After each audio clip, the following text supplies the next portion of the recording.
नमस्कार, स्वागत है आप सभी का हिस्ट्री 360 चैनल में। मैं रवि कुलरिया, लेक्चर राजस्थान से। आज के इस वीडियो में हम बात करेंगे फर्स्ट ग्रेड के एग्जाम के सेकंड पेपर इतिहास के बारे में, क्योंकि हमारा इतिहास को लेकर चैनल है और उसी पर मैंने काफ़ी दिनों से वीडियो नहीं बनाया। फर्स्ट पेपर को लेकर तो काफ़ी बना दिए, तो विद्यार्थियों ने कहा कि सर इतिहास को लेकर तो आप हमेशा बताते थे, इन्हीं दिनों में आप क्यों चुप हो गए जब एंड टाइम पे एग्जाम आ गया है। तो एग्जाम डेट के बारे में आपको पता है, 40 दिन का आपका समय है। काफ़ी बड़ा सिलेबस है हमारे इतिहास का, साथ ही पेपर 1 भी काफ़ी बड़ा हो गया है इतिहास वगैरह में ऐड करने के कारण चीज़ें। और लेकिन जिसमें मैटर ऐड हुआ है वो आपके लिए आपको सबसे जो कम प्रभावित हुए हैं बच्चे, उससे इतिहास के विषय के स्टूडेंट कम प्रभावित हुए हैं, क्योंकि इतिहास का मैटर ज़्यादा हुआ है और इतिहास आप सेकंड पेपर में पढ़ते ही हैं। तो इसलिए आपको फर्स्ट पेपर में बहुत अच्छी स्कोरिंग आप कर सकते हैं, खासतौर से इतिहास के विद्यार्थी।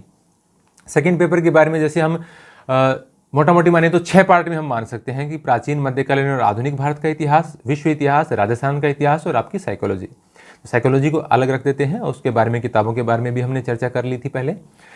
तो आपका जो जितना भी सिलेबस है उसके बारे में अब मैं ये कहूँ कि आप विश्व इतिहास की वो किताबें पढ़ें, मध्यकालीन की पढ़ें, उसका तो समय गया।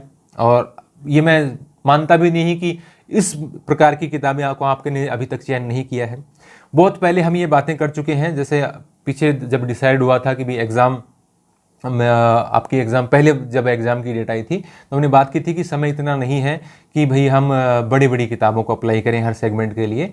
तो ज़्यादातर विद्यार्थी, क्योंकि मैं इतिहास की टेस्ट सीरीज चलाता हूँ, एनसीईआरटी के नोट्स देता हूँ और टेस्ट सीरीज हमारी इंडियन हिस्ट्री की थी, 45 टेस्ट में पूरी हो गई। तो बहुत सारा फीडबैक मुझे विद्यार्थियों की ओर से मिलता है और उसी के आधार पर मैं चीज़ें सोचता हूँ और उसके बारे में बात करता हूँ।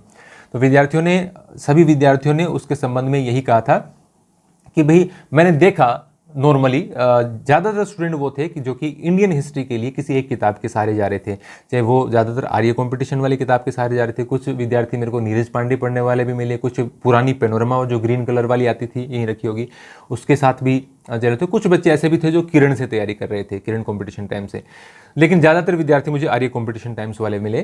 तो बहुत सारे विद्यार्थियों ने बहुत पहले बड़ी किताबों का सहारा छोड़ दिया था। जो पढ़ रहे थे वो भी ये कह रहे थे, जैसे मेरे पास बहुत सारे विद्यार्थी ऐसे थे जो कह रहे थे कि हमें कुछ चीज़ें केशव श्रीवास्तव में से या पप्पू सिंह प्रजापति की में से, जैसे प्राचीन में देख सकते हैं, उदाहरण के तौर पर मैं बता रहा हूँ, और फिर उसमें हम चीज़ों को थोड़ा सा डिटेल में देख लेते हैं, लेकिन याद हम वही फैक्ट कर पाते हैं जो कि आर्य कंपटीशन टाइम में या नीरज पांडे वगैरह की किताब में दिए हुए हैं।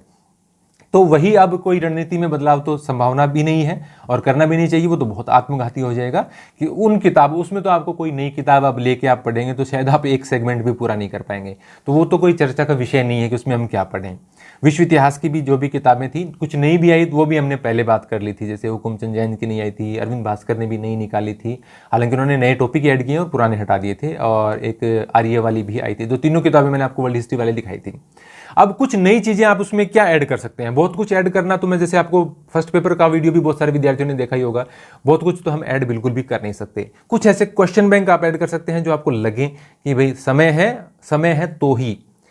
पहली बात आप ये सोचें कि मिनिमम आप ये सोचें कि 40 दिन के अंदर मैं 2 बार रिवीजन कैसे कर सकता हूं अपना जो भी मैटर है, और चीजों को याद कैसे रख सकता हूं, वो महत्वपूर्ण है सबसे पहले, नया मैटर ऐड करने के बजाय। विश्व इतिहास के प्रश्न बैंक के बारे में कुछ प्रश्न थे, जैसे एक तो सुमेर सिंह शेखावत का आया, फिर ये पप्पू सिंह प्रजापति का आया, फिर वो सुमेर सिंह शेखावत वाला भी यहीं रखा हुआ है शायद नीचे, अच्छा ये इधर है। देखो विश्व इतिहास के 3 प्रश्न बैंक आए, एक ये अरविंद भास्कर का, और एक ये नाथ पब्लिकेशन की ओर से। अभी समय ऐसा चल रहा है कि मेरी भी कहीं पर ग्रामीण ओलंपिक में सुबह से शाम ड्यूटी रहती है, तो मैं देख नहीं पाया चीज़ों को, तो 4-5 दिन इन्हीं में निकल रहे हैं, तो इसको मैं अच्छे तरीके से नहीं देख पाया। लेकिन मुझे कोई विशेष अंतर किताबों में लगा नहीं। आपको कोई भी एक जो लगे भाई क्वेश्चन बैंक आपको लग रहा है, क्योंकि देखिए विश्व इतिहास एक ऐसा सेगमेंट है, थोड़ा आपको कभी कभी अजीब लग सकता है क्योंकि उससे हम बहुत ज़्यादा फेमिलियर नहीं होते, लेकिन फिर भी सबसे स्कोरिंग, आप भारत के तीनों पार्ट देखें चाहे आप राजस्थान वाला पार्ट देखें, विश्व इतिहास सबसे ज़्यादा स्कोरिंग रहता है यदि किसी ने थोड़ा सा पढ़ लिया तो, क्योंकि इसमें जैसे आप छान के मोटे मोटे जो ऊपर के क्वेश्चन आते हैं वही सबसे ज़्यादा पूछे जाते हैं। इसीलिए मैंने कुछ दिन पहले आपको बताया था कि कुछ किताबें शॉर्ट में आई हैं, उन पर आप फोकस कर लेंगे तो भी आपका लगभग काम बन जाता है। विश्व इतिहास के अंदर ज़्यादा डीप क्वेश्चन नहीं पूछे जाते, तो आपको प्रैक्टिस कर लेनी चाहिए यदि आपको टाइम मिलता है, क्योंकि ये तो कोई बहुत ज़्यादा बड़े प्रश्न बैंक है नहीं, आप 2-4 दिन के अंदर इनको संभाल सकते हैं। यदि आपके पास पहले से कोई नहीं है तो कोई दिक्कत नहीं है। इसके अलावा हम बात करें कि पूरे पार्ट के लिए क्वेश्चन बैंक जैसे आए हैं अभी कुछ प्रकाशकों के, जिसमें आपके विश्व इतिहास तीनों पार्ट, राजस्थान पूरा पार्ट के लिए भी क्वेश्चन बैंक आए हैं, तो वैसे क्वेश्चन बैंक हो, या फिर जैसे यूथ कंपटीशन टाइम का एक बड़ा आया, पहले 10,000 प्लस क्वेश्चन का आता था, अभी शायद 14,000 प्लस क्वेश्चन का आया है। पप्पू सिंह प्रजापत, अरविंद भास्कर, कुलदीप फैनिन का एक आने वाला था। अभी 2-3 दिन से मैं तो थोड़ा सा देख नहीं पाया चीज़ों को, या तो वो आजकल में आ गया होगा या 1-2 दिन बाद में आने वाला होगा। तो वो क्वेश्चन बैंक है एक नया आने वाला। मैं सूचना दे रहा हूँ कि नए क्वेश्चन बैंक कौन से आने वाले हैं। लेकिन कोई भी क्वेश्चन बैंक का चुनाव करते समय अब आप ये देखें, आपके पास जो सामग्री है उसका आप रिवीजन कर पा रहे हैं ठीक से, और उसके बाद भी आपको लग रहा है कि गुंजाइश है नई चीज़ों को अप्लाई करने की, तो आप अप्लाई करें, नहीं तो मत करें।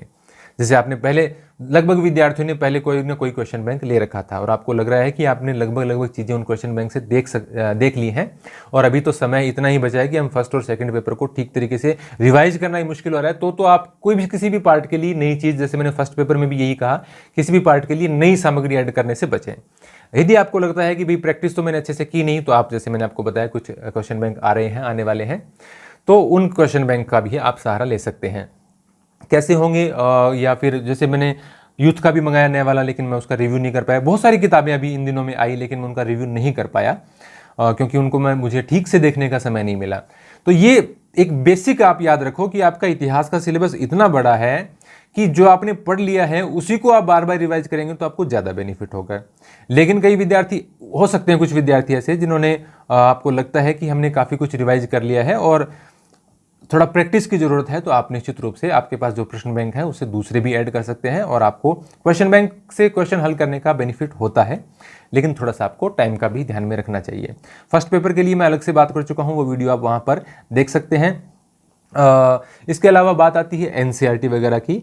तो एनसीईआरटी आपने नहीं पढ़ी है तो बड़े स्तर पर आप किताबें लेकर तो खासतौर से नहीं ही पढ़ सकते, कितनी सारी किताबें आती हैं एनसीईआरटी की, तो आप नहीं पढ़ सकते। मैंने नोट्स बनाए थे, उसके बारे में मैं अब भी आपको सूचना दे रहा हूं कि आज जो उस कोर्स की रेट है वो शायद इससे पहले कभी आई नहीं, इतनी हमने 50% तक उसका रेट कम किया। वो इसीलिए किया कि भाई अभी यदि विद्यार्थियों को यदि उसका लाभ नहीं मिलेगा तो कब मिलेगा, फिर तो एग्जाम ही हो जाएगा।